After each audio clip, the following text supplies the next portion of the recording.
painted can cover a certain distance in 1 hour 24 minutes by covering a two-third of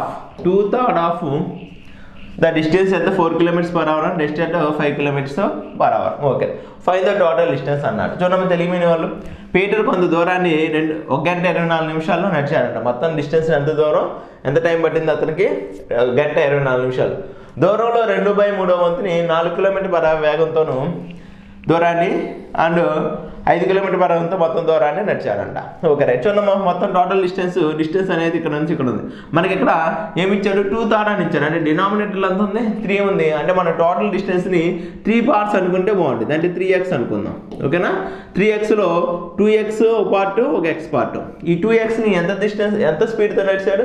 2/3 of the distance 4 kilometres per hour. అంటే 4 kmph నడిచాడు. Next one remaining rest ఎంత? 5 kmph నడిచాడు. Total time ఎంత పట్టింది? 1 గంట 24 నిమిషాలు పట్టింది. 1 గంట 24 నిమిషాలు. సింపుల్ అనమాట. టోటల్ డిస్టెన్స్ 3x అనుకున్నాను. ఎందుకు అనుకున్నారు సార్ అంటే ఇక్కడ డినామినేటర్ 2/3 ఉంది కాబట్టి. ఓకేనా? Okay right. సో దీన్ని అవర్స్లో కన్వర్ట్ చేస్తే 1 + 24/60 రాసుకుంటే సరిపోతుంది కదా. 12 2s and 12 5s. ఓకేనా? 12 5s అంటే 7/5 అవర్స్. టైం ఈక్వల్ ఎంత? 7/5 అవర్స్.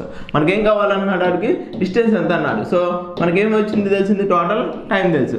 అంటే ఈ పాయింట్ నుంచి ఈ పాయింట్ వెళ్ళడానికి టైం ఎంత పట్టిందమ్మా? డిస్టెన్స్ వచ్చేసి 2x kilometres divided by 4 kilometres per hour plus remaining distance అంతా x kilometres divided by 5 kilometers is equal to 7/5 hours. 7/5 hours total time. So ఎంత మిగిలిందమ్మా మనకి ఇక్కడ? 10x ప్లస్ ఈ యొక్క 10x 14x డివైడెడ్ బై 4 × 5. చూడమ్మా ఇక్కడ మనకి మీరు ఎల్సిఎం కోసం ఫైండ్ అవుట్ చేయబాకండి. క్రాస్ మల్టిప్లై చేసేయండి, అదే క్యాన్సిల్ అయిపోతాయి మనకి. ఓకేనా? మిగిలిందే ఉంటుంది. x ఈక్వల్ ఎంత? 2 పార్ట్స్ వచ్చింది. అంటే టోటల్ డిస్టెన్స్ ఎంత? Total distance is equal to 3x is equal to 3 × 2 is equal to 6 kilometers is the answer. 6 kilometers is the answer. ఓకేనా?